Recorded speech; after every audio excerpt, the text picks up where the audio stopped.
in another place. This long-distance traveling is called migration.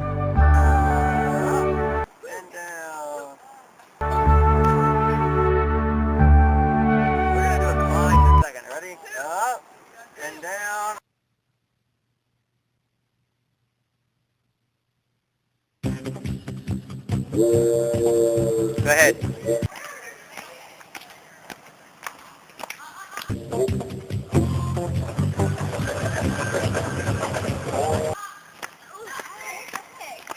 This is a train.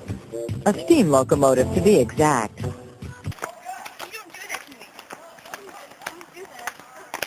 Not many steam-powered trains still run in the United States. Only about 50.